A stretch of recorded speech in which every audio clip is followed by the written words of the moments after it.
결국은 말이에요. 사람이 착하게 살면 끝이 있다. 그 말 들으셨죠? 순종하니까 그분들이 은혜를 받게 하시더라고요. 안녕하십니까. 이태근TV의 이태근 목사입니다. 오늘도 우리 이진우 목사님과 이은경 사모님 나오셨습니다. 잘 지내시죠? 네, 안녕하세요. 아니, 그런데 네. 제가 이제 텔레비를 봤거든요. 기막힌 유산. 네. 너무 재밌어가지고, 그거 어떻게 시청률 많이 나왔죠? 네. 아. 반응이 굉장히 좋았어요. 그래서 첫 방송이 뭐 20% 넘어왔고요. 예. 계속 올라가고 있습니다. 아, 지금 이 코로나 때문에 사람들이 다 블루해서 코로나 블루라고 그러잖아요. 네네. 블루하는데, 아, 정말 이게 드라마라도 네네. 사람들한테 그 힐링을 하는 것 같아요. 그렇죠. 그래서 저도 봤는데, 정말, 코로나를 다 잊어먹었어, 그냥. 그 순간만큼은. 너무 재밌는 거예요. 보셨죠? 네네. 이제 뭐 그런 것 같아요. 이제 우울할 때 네. 요즘 코믹하고 네. 재미있는 그런 드라마가 이렇게 나오니까 많이들 보시지 않았나 그런 생각이. 아, 저는 근데 이제 그 백을 사가지고, 네. 그걸 자랑하려고 교회 갔다는 거예요. 아무도 봐주는 사람이 없어서. 그런데, 거기서 할렐루야 하는데, 난 깜짝 놀랐어요. 진짜 할렐루야더라고요. 그거는 안 믿는 사람은 흉내를 못 내요. 그렇죠. 네? 그 장면을 나중에 한번 보여줘야 돼요. 아, 그죠? 네. 그리고 그 할렐루야라는 말씀과 또 네. 또 주여 뭐 이런 네. 식 가끔 나와요. 그럴 때 정말 하나님이 그 안에서 저한테 힘을 주시는 것 같아요. 그래서 그러니까 그 시청자들이 듣고 그 들리잖아요. 네네. 안 믿는 사람이 할렐루야 하는 거하고 믿는 사람이라는 이 감이 틀리거든요. 진짜 우리는 부흥하는 줄 알았어요. 아유, 그래서 한 번 웃었네 진짜. 네. 그리고 재미가 있고 기대가 되더라고요. 네. 참 이렇게 무겁지 않고 네. 좀 이렇게 많이 웃을 수 있는 드라마에서 더 좋아하시는 것 같아요. 하여튼 뭐 잊어버리면서 말이에요. 이게 제가 느끼는 것은 이제 야 어떻게 저렇게 강하고 담대하게 할렐루야를 할 수 있을까? 그죠 말이에요. 그게 하나님이 주신 용기가 아니 아닐까 근데 그런 생각. 우리가 이제 우리 이은경 사모님 보기에는 여려 보이고 네. 그저 현모양처럼 고소분해 보이는데 네. 할렐루야 하는 거 보고 거기 보니까 무슨 완전 리더 같더라고요. 다 데리고 와가지고 하는 거 보고 무슨 동네 반장 같더라고요. 네. 재밌었어요. 아주 기대가 됩니다. 예. 촬영을 할 때 하나님이 지혜를 주시고요. 네. 그리고 생각을 주셔서 연기를 그렇게 한다라고 얘기를 하더라고요. 그래서 하나님께 기도하고 하나님 저는 못하는데 하나님께서 해 주셔야 할 수 있습니다. 그러면 하나님 생각 주시더라고요. 예, 그래서 요즘에 많은 사람들이 의욕이 상실되고 또 두려워하고 또 용기가 없는 것 같아서 오늘은 이제 용기 있는 신앙이라는 주제로 네네. 같이 이제 한번 주제를 토크 한번 해보려고 합니다. 네. 말씀 좀 한번 용기 있는 말씀. 네, 오늘의 말씀은 여호수아 1장 9절의 말씀인데요. 내가 내게 명령한 것이 아니냐. 강하고 담대하라. 두려워하지 말고 놀라지 말라. 내가 어디로 가든 내 하나님 야훼께서 너와 함께 하느니라 하시니라. 참 강호담대하라. 이제 전쟁을 앞두고 네네. 물론 무기도 필요하고 모든 게 필요하지만은 사실은 군인들은 강호담대거든요. 왜 적과 싸워야 되니까. 그렇죠. 근데 오늘날 우리가 이제 적과 싸우는 게 아니라 이 코로나도 싸워야 되고 또 경제와도 싸워야 되고 또 직장 모든 문제 두려운 일이 많죠. 네. 이럴 때 이제 하나님이 우리에게 용기를 주실 줄 믿습니다. 아멘. 시인 게타가 그런 말을 했어요. 재물을 잃어버린 건 아무것도 아니다. 왜? 다시 벌면 되니까. 네. 명예도 다시 쌓으면 된다. 그런데 중요한 거는 용기를 잃어버리면 모든 것을 잃어버린다. 그런 말을 했어요. 그래서 그 인간은 굉장히 용기가 필요하다. 존 F 케네디가 인간은 역사 앞에서 세 가지를 물어봐야 된다. 역사 앞에 용기 있게 살았는가? 역사 앞에 현명히 살았는가? 역사 앞에 후회 없이 살았는가? 어디 지나온 일 보니까 역사 앞에 어떻게 용기 있게 살으셨어요? 뭐 때로는 용기 있게 살기도 했지만 그렇지 못할 때도 많았죠. 네. 그렇죠. 막 돌아보면 후회되는 거 너무 많고요. 하여튼 좋은 말씀을 들을 때마다 그렇지 못했던 부분 또 앞으로 잘해야 되겠다는 부분 항상 생각합니다. 제가 이제 라스베가스에 가서 그 어느 교회 가서 설교를 하는데 목사님이 나한테 주의사항을 주는 거예요. 술 먹는 얘기하지 말고 도박하지 말라 얘기하지 말고 그러고 보니까 할 게 없더라고요. 그래서 내가 그래도 해야 되는데 또 뭐 목사님이 그렇게 얘기하니까 어떨 때 이게 저는 이제 목사가 해야 할 소리가 있잖아요. 그런데 이제 그때 이제 성도를 생각하면 이 바른 소리를 하면은 성도가 마음이 상하겠더라고요. 그럴 때 이제 많이 제가 주저앉아요. 그래 돌아가자. 어? 편한 소리 하자. 근데 그러다 보니까 한국 교회에서 이렇게 이제 이렇게 이제 세례요한처럼 선지자의 소리가 안 들린다 이제 그런 얘기도 해요. 그러나 어쨌든 간에 우리는 용기가 있어야 될 것 같습니다. 그래서 오늘 첫 말씀이 내가 내게 명령한 것이 아니냐. 그러니까 하나님께서 우리에게 명령하신 거라고 있어요. 근데 명령은 해도 되고 안 해도 되는 게 아니라 순종해야 축복을 받는다라는 것 같아요. 근데 이제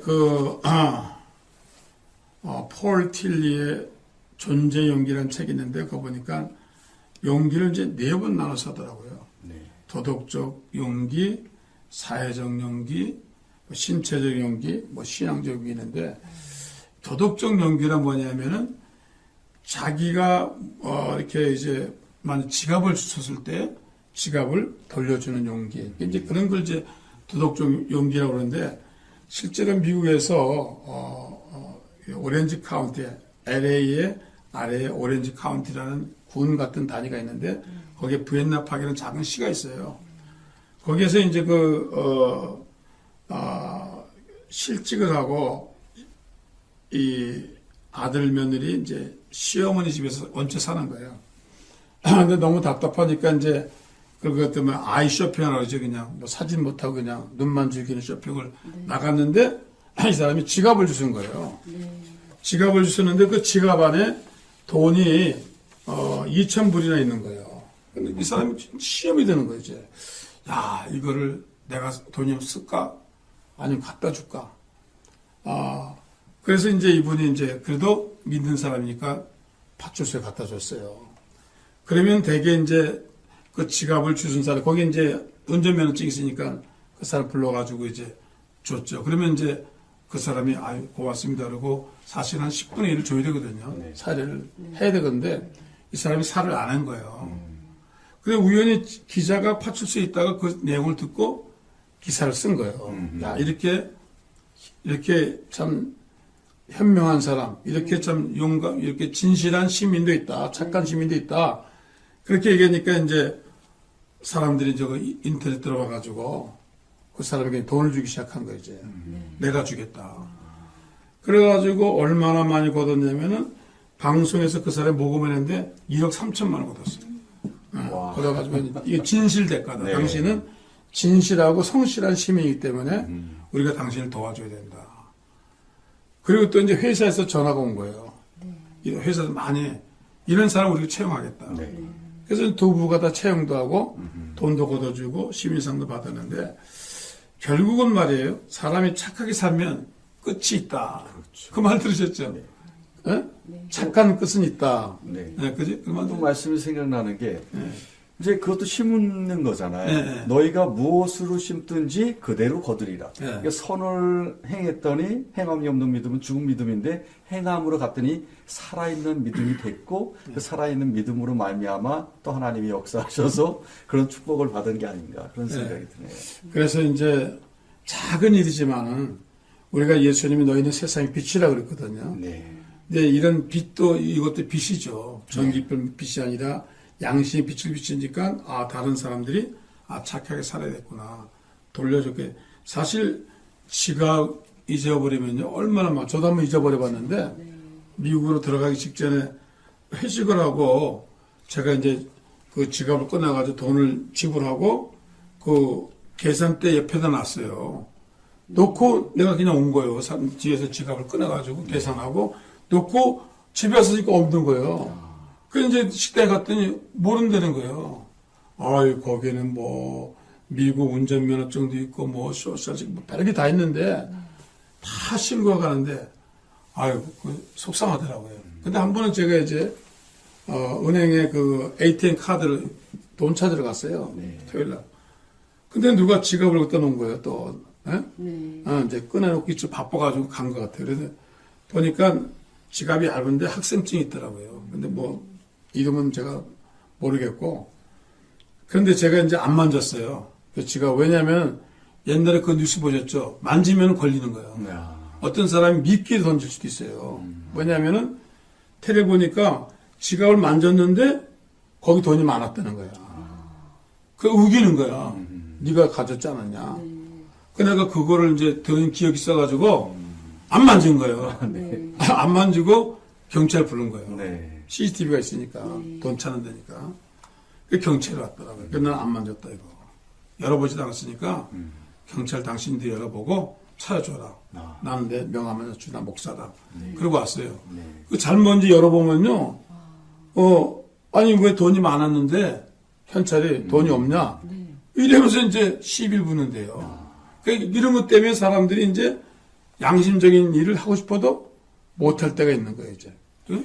제가 얼마 전에 인터넷에서 이렇게 본 뉴스를 봤나 그런 것 같아요. 그래서 외국 사람들이 이제 우리나라 와서, 놀란 것 중에 하나가, 그냥 가방이 어느 곳에 있었는데, 몇 시간이 지나도 그대로 있고, 하루가 지나서 그대로 있더래요. 야, 우리 대한민국이 이렇게 많이 이 선진국으로 가고 있구나. 이런 어떤 기사를 이렇게 본 적이 있습니다. 그래서 요즘은 뭐, 제가 이제, 어저께도 어떤 분이 신앙, 그 핸드폰 주차해 놨다가 그대로 찾았다 그러더라고요. 근데 많이들 한국 사람이 이제 그 윤리 수준이 많이 올라간 네, 거죠. 네, 네. 어쨌든 간에 잊어먹으면 속상해요. 네, 맞습니다. 속상한데 그걸 찾아줄 때 네. 그 너무 감사하죠. 네.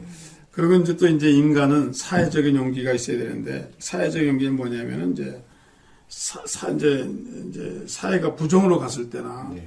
잘못 갔을 때나 또 노사 간의 윤리라든지 정치 윤리라든지 직장의 윤리가 있는데 이런 게 자꾸 잘못 간단 말이에요. 이걸 이제 신학적인 용어로 구조악이라고 그래요. 스트럭처. 이 구조가 잘못되면 안 되는 거예요. 그래서 이제 남미 같은데 자꾸 해방운동이 일어나고 데모하는 거는 이 시스템이 잘못된 거예요. 자, 바로 시대의 시부리는 아무리 잘 살래야 잘 살 수가 없었어요. 왜? 이건 정치가 잘못되고 시스템이 잘못된 거예요. 그러니까 하나님이 바로를 깨트린 거죠. 근데 이제 이렇게 어느 나라는 뭐 아프리카나 남미나 어느 나라들은 이렇게 부자들이 정치인들이 자기 중심으로 법을 고친단 말이에요.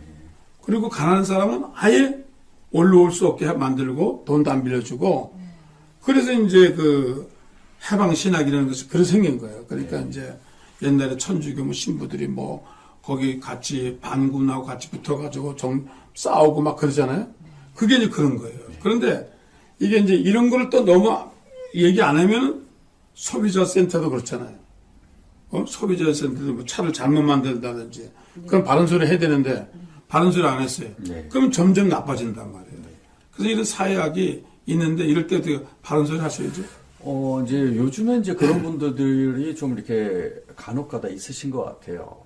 양심 선언을 한다거나 뭔가를 우연찮게 어떤 잘못을 저질렀는데 그것을 숨겨야 되는데 양심에 허락지 않으니까 제가 그렇게 했습니다라고 이렇게 공개적으로 죄를 지은 것을 이렇게 공개하는 그런 모습들도 간간히 이렇게 보는 것 같아요. 그러면 그럴 때는 이렇게 좀 흐뭇하다 그런 생각이. 그 구약성경에 보면 이사야 선지자 있잖아요. 네네. 선지자가 1장부터 내리 이제 그 부패 상황을 이제 얘기하는 거예요. 네네. 예배가 부패됐고 또 종교인들이 부패했고 그러면서 이제 성경에 보니까 이사야서 1장 22절에 내 은은 찢기가 됐고 너희 포도주는 물이 섞였도다.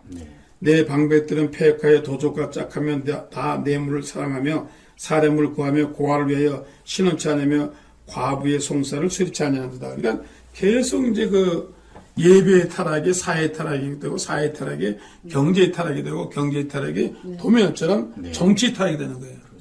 사람이.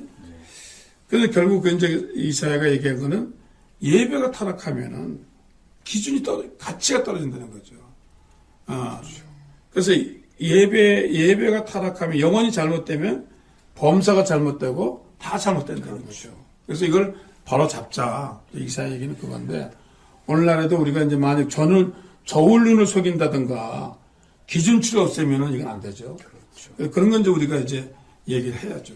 제가 이렇게 간증을 이렇게 다니는 초반에 어느 교회 이제 갈 때의 얘기입니다. 근데 그때 하나님께서 주신 말씀은 이사야 1장 12절 그러셨어요. 근데 그 전에 어느 교회를 갈 때는 제가 그거를 안 했어요. 제 나름대로 다른 걸 했는데 그때 하나님 깨우쳐 주셔서 이번에는 하나님 전하라는 말씀 전해야 되겠다 그랬는데 기도했는데 그 말씀을 주셨어요. 그 말씀이 뭐냐면 너희가 얼굴만 보이러 오니 내 마당만 밟을 뿐이라. 그래서 하나님 이거 어떻게 전해요? 그랬더니 강하고 담대하게 전해라.